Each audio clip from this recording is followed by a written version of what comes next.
Panorama group, जो सोचता है वो करता है। उम्मीदवार कौन है?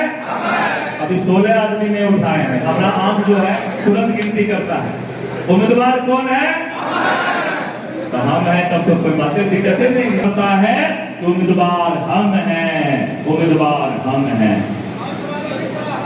हो गया, सब लोग उठा दिए। उम्मीदवार हम लोग, सब हम हैं।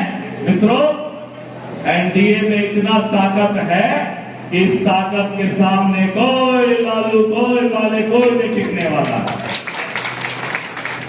अब क्या कीजिएगा? लालू जी बेचारे कोई बाल बच्चा के लिए कमाता है, काहे के लिए? बाले बच्चा के लिए सारा गायब करके कमाए। बेटा में इतना खर्च किए, लेकिन बेटा नम्मा फेल रह गया। नम्मा फेल है, मैट्रिक को पास है, अब बनेगा बिहार का नेता। मित्रों, नीतीश कुमार जी और नरेंद्र मोदी जी के नेतृत्व में आज देश भी मजबूत है और बिहार भी मजबूत है।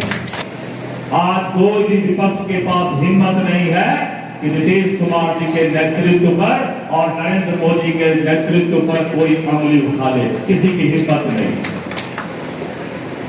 और जो यहाँ पर भारतीय जनता पार्टी और हमारे अन्य गठबंधन दल के नेता कार्यकर्ता बैठे हुए हैं, एक एक कार्यकर्ता विधायक और सांसद से कम नहीं है। सब हमारे नेता हैं जो विधायक और सांसद से ज्यादा अहमियत रखते हैं।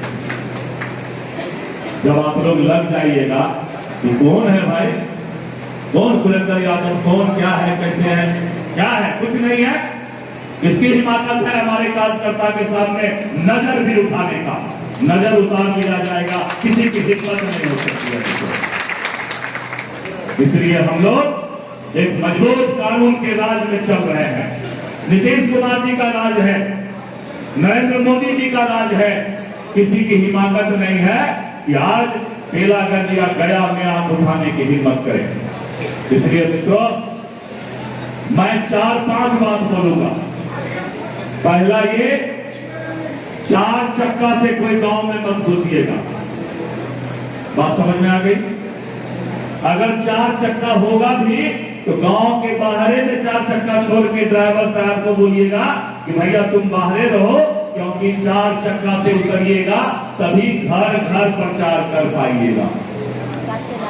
वोट कौन देंगे? मतदाता ना। तो मतदाता के घर घर जाने के लिए 4 चक्का गांव के अंदर घुसेगा तो मतदाता से कैसे मिलिएगा? तो पहला वादा कीजिए कि 4 चक्का लेकर जाएंगे, 2 चक्का लेकर जाएंगे, लेकिन गांव के अंदर पैदल ही चल के एक एक मतदाता का घर खटखटाएंगे।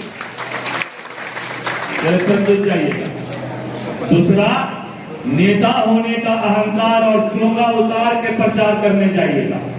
ऊपरों वाला को बोल रहे सब, नेता होने का कि हम बहुत बड़ा नेता हैं, ये अहंकार और चोंगा उतार दीजिएगा। गरीब के घर जाकर गरीब पर बैठिएगा, कुर्सी मत खोजिएगा, मतदाता आपको वोट देगा। बात समझ में आई? गरीब के घर में कुर्सी मत खोजिएगा, गरीब पर जाकर बैठिएगा और बोलिएगा कि आप जब गरीब पर बैठते हैं तो हमको कुर्सी नहीं चाहिए, हमको चौकी, खटिया या गदी ही चाहिए। हमारी दीदी समझ रही है, मुंह हिला रही है, क्योंकि गरीब को यही पसंद है कि आज तक हमको तो न रोटी दिए, न अच्छा घर दिए, और ऊपर से बंडल पहन के आते हो, हिंदी इंग्लिश बतियाते हो। गरीब को हिंदी इंग्लिश नहीं चाहिए। गरीब को गरीब का ही भाषा, गरीब का ही स्वभाव, गरीब का ही विचार चाहिए। पंडित दीनदयाल उपाध्याय जी ने कहा था कि समाज के अंतिम पंक्ति में बैठे हुए लोगों को जिस दिन इज्जत सम्मान मिल जाएगा, जिस दिन उनको जीने का हक मिल जाएगा, उसी दिन समाज विकसित करेगा, समाज आगे बढ़ेगा। हम पटना में रहते हैं, उमेश भाई जानते हैं, प्रदेश अध्यक्ष के घर में दरवाजा नहीं होना चाहिए, कार्यकर्ता सीधे घुसा करे, तब हम लोग प्रदेश अध्यक्ष। प्रदेश अध्यक्ष के घर में दरवाजा क्यों रहेगा भाई? दरवाजा रहेगा तो कार्यकर्ता बेचारा पटना जाके कैसे मिलेगा? इसलिए मैंने कहा है कि दिलीप जायसवाल के घर में प्रदेश अध्यक्ष के घर में दरवाजा नहीं रहेगा। जो भी काम करता जाएगा सीधे अंदर घुसेगा, उसका वो घर है, मेरा वो घर नहीं। कार्यकर्ताओं को क्या चाहिए? सम्मान चाहिए, इज्जत चाहिए, उसका जो छोटा मोटा काम है वो काम होना चाहिए। यही तो कार्यकर्ता को चाहिए। और कार्यकर्ता को आपसे क्या लेना देना? इसलिए मित्रों, मैंने दूसरी बात कही है कि आप जहां भी जाइए, गरीब के घर घर तक जाने के लिए उसी के स्वभाव से वहां पर बैठिए और उससे बात कीजिए। और तीसरी बात मैंने कही कि आप लोग एक दूसरे से, आज जो हम लोगों ने कहा कि हम यानी सभी पार्टी, आपस में कोई टीका टिप्पणी नहीं होना चाहिए। पाप है। जब हमारा गठबंधन है तो गठबंधन के ऊपर आपस में कोई एक दूसरे के टीका टिप्पणी और दूरी नहीं रहेगा। इलेक्शन तक हर दूरी को तोड़ दो, हर दीवार को तोड़ दो। हम लोग एनडीए एक है, ये बात हमें समझ करके आगे जाना।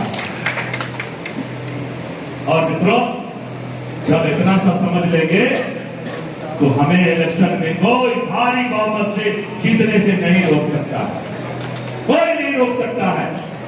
लेकिन इसके लिए मैंने जो बातें कही है उसको समझिएगा। चौथा बात कि जो बाहर से नेता आते हैं प्रचार में, वो नेताजी लोग भी सुन लीजिए। आप 2 दिन पहले पता कर लीजिए कि आप किस गांव में आपका